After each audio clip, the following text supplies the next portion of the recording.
আওয়ামী লীগকে আমি দুভাবে দেখি, দুটা ভাগ করে দেখি। এক ধরনের ভাগ হলো আওয়ামী লীগের করাপ্ট লিডাররা, আরেক দিকে হলো আওয়ামী লীগের নিবেদিত প্রাণ কিন্তু সৎ নেতাকর্মীরা। আমি আওয়ামী লীগকে দুইটা ভাগে যদি ভাগ করি তাহলে আমি বলবো আওয়ামী লীগকে নিষিদ্ধ করার মাধ্যমে ওই আওয়ামী লীগের করাপ্ট লিডারদেরকে লাভ করিয়ে দেওয়া হলো। একদম সিম্পল, আওয়ামী লীগের লাভ হলো। আওয়ামী লীগ পুরো আওয়ামী লীগের না, আওয়ামী লীগের করাপ্ট লিডারশিপের লাভ হলো। আমি এক্সাম্পল দিয়ে বলি আপনাকে, যদি আওয়ামী লীগ নিষিদ্ধ না হতো তাহলে এবার আওয়ামী লীগকে নির্বাচন করতে দিতে হতো। দল তো নিষিদ্ধ না, নির্বাচন করতে দিবেন না কেন? দিলেন নির্বাচন করতে। আওয়ামী লীগ যদি নির্বাচন করতো, আওয়ামী লীগের ওই করাপ্ট লিডার, কারা করাপ্ট না বলেন, আওয়ামী লীগের উপজেলা পর্যায় পর্যন্ত আমি মনে করি এমপি এবং যত লোক এমপি নমিনেশন কিনেছে এই প্রত্যেকটা লোক করাপ্ট। এটা আমি আমার হিসাবে আর কি। তো এরা তো ফার্স্ট টায়ারে অথবা সেকেন্ড টায়ারের লিডার কিন্তু, তাই না? এরা কিন্তু কেউ ইলেকশন করতে পারতো না, কারণ তাদের সবারই দুর্নীতির সমস্যা আছে। তারা দুর্নীতি এত করেছে, এত টাকা বাইরে পাচার করেছে, ইলেকশন করতে আসলে তারা তাদের মধ্যে ভয় কাজ করতো, গেলেই তো আমাকে আটকে ফেলাবো, তখন তো আমি এই টাকা পয়সার ভোগ বিলাস করতে পারবো না। এই জন্য ওরা আসতোই না, আমি শিওর। তাহলে ইলেকশনটা করতো কে?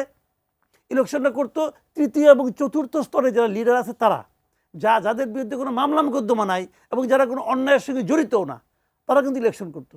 এবং তারা যখন ইলেকশন করতে আসতো ভার্চুয়ালি আওয়ামী লীগের এই লিডারশিপ তাদেরকে ইলেকশন করতে দিত না, জাস্ট দিত না। বলতে ওরা যদি ইলেকশন করে তাহলে তো তাদের নেতৃত্ব আর থাকবে না, তারা তো ব্যাক করতে পারবে না। যে কারণে আওয়ামী লীগ ইলেকশন করতোই না, সেটা আমার ধারণা। যদি করে তাহলে তো আওয়ামী লীগ ওই লিডারশিপ আর থাকতোই না, ওরা আসতে পারতো না। আচ্ছা, এখন নিষিদ্ধ করাতে কী হলো? আওয়ামী লীগ ইলেকশন করতে পারবে না। আর ইলেকশন না করতে পারলে এখন আওয়ামী লীগ কিন্তু ফিরে আসার চেষ্টা করবে। তখন এই যে সেকেন্ড ও থার্ড টায়ারের অথবা ফোর্থ টায়ারের যারা লিডার আছে অথবা সাধারণ নেতা কর্মীরা, তারা কিন্তু ওই করাপ্ট লিডারদেরকে নেতা মাইনেই তাদের আন্দোলন করতে হবে। এখন কালার এক্সপার্ট, জর্জ স্যাপ এবং মাইল্ড অন হ্যান্ডস টেকনোলজি সমৃদ্ধ অরিক্স ক্রিস্টাল ওয়াশ আপনার লন্ড্রি এক্সপার্ট। যদি তারা করে, গোপনে গোপনে যদি করে, তার মানে ওদের পুনর্বাসনে একটা সুযোগ এখন থেকে যাবে। যে কারণে ওই করাপ্ট লিডারদের হাতে প্রচুর টাকাও আছে, অপরিমিত টাকা। আমি এটা চিন্তা করতে পারবো না। একটা ছাত্রলীগের নেতা যদি 20,000 কোটি টাকা থাকে রে ভাই, এটা কত টাকা!